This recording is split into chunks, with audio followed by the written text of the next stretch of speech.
Hi guys, how are you all? I hope you all are doing really amazing. So, now I'm starting with question and answers of your economics. All the chapters I'll cover. Okay, we'll cover जो भी जितने भी chapters है. We'll discuss the question and answers for you people. So, after you finish the chapter आपके पास दो type के question answers रहते हैं. एक होता है इंटेक्स क्वेश्चंस जो चैप्टर के बीच बीच में आता है, and you have terminal exercise जो आपके चैप्टर फिनिश होने के बाद आता है. ठीक है. सो हम यहाँ पे कौन सा डिस्कस करने वाले, क्या हम दोनों डिस्कस करेंगे? Of course not. जब हमारे पास इंटेक्स क्वेश्चंस के आंसर्स बुक के पीछे दिए होते हैं तो we can easily get them. ठीक है. पर टर्मिनल एक्सरसाइज के आंसर्स आप लोग के पास नहीं होते, इसलिए I will discuss only terminal exercise के आंसर्स. All right. नाउ क्या इसका मतलब है मैं इंटेक्स कभी भी डिस्कस नहीं करूँगी? Of course not. If any of you have any doubt, आपको कोई भी इंटेक्स क्वेश्चन में डाउट आता है, you can just comment down and वो क्वेश्चन मैं आपको सॉल्व करने में हेल्प कर सकती हूँ. ओके. अगर आपको जानना है आंसर ऐसे कैसे आया, कोई प्रैक्टिकल चैप्टर है जहाँ सम्स करने होते हैं, उसमें आंसर्स आपको नहीं समझ आ रहा, you can ask me. I can discuss those questions. But don't expect कि मैं आपसे सारे क्वेश्चंस जो भी इंटेक्स के दिए होते वो डिस्कस करूं, because then it makes no sense. ठीक है. तो जो आपको हार्ड लगता है, जो आपको समझ नहीं आता है, वो अगर हम डिस्कस करें इंटेक्स के तो it would be better. So now will move on to discussing terminal exercise answers. But make sure that before watching terminal exercise answers, you are done with lectures. Okay. Then you come on to this question and answer, and then you solve past year solved papers. What happens with that? अगर आप ऐसे flow में जाते हो that you finish the chapter first जो available है on the channel, फिर आप क्वेश्चन आंसर्स करते हो. ठीक है.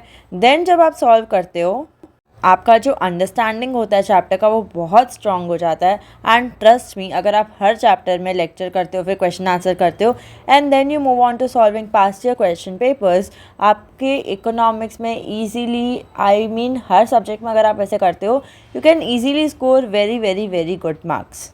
Let's start with chapter number 7 now. So first question is define production process. Answer is production process is the process of combining inputs, utilizing these services and making production of goods and services. Second question is how does an entrepreneur organize a production unit? So entrepreneur make efforts to bring labor by paying wage. Then similarly land and building, machinery etc. have to be purchased or procured either by taking loan or by paying rent and interest respectively. So paying rent is for land and interest is for loan. Entrepreneur himself can keep some margin in the form of profit for all his efforts.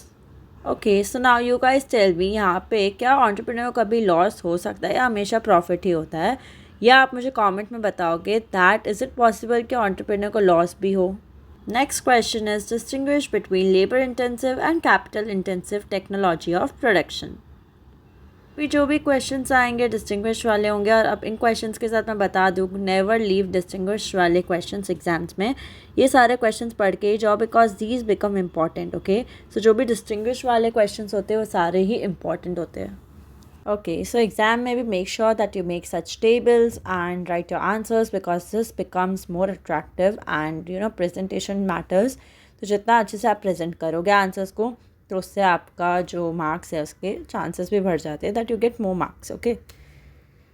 But then again गलत लिख के आओगे तो उसके marks नहीं मिलेंगे. But अगर आपका राइट होता है एंड आप प्रेजेंट भी अच्छा करते हो तो I am sure you will get full marks in that answer.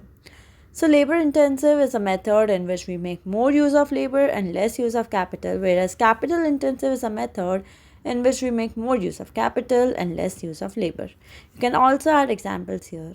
Next is distinguish between product-based and process-based division of labor.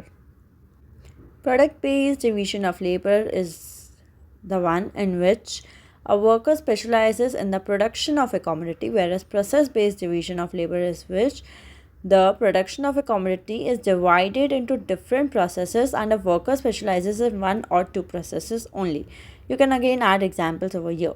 Next is distinguish between indigenous production units and foreign production units. So, indigenous units are owned by residents of a country and foreign units are owned by non-residents. Okay. So, for production units owned by foreigners are called foreign production units. यहाँ पे एक error है. सो यहाँ पे जो first point में foreign units are owned by non residents वो आपको राइट वाले पोर्शन में आएगा. ओके. फर्स्ट वाले जो इंडिजीनियस है उसमें से इतना ही आएगा, indigenous units are owned by the residents of a country. Okay. So example अगर मैं दूँ, इंडिया में जो हम बोलते हैं, ओके, मोदी जी बोलते हैं इंडिया को बढ़ाओ, इंडिया में बनाओ प्रोडक्ट्स. ठीक है. तो जो प्रोडक्ट्स के आगे लिखा होता है made in India, that is indigenous units. And जिन प्रोडक्ट्स के आगे लिखा होता है made in China, made in Japan, तो वो हो जाते हैं फॉरेन प्रोडक्शन यूनिट्स.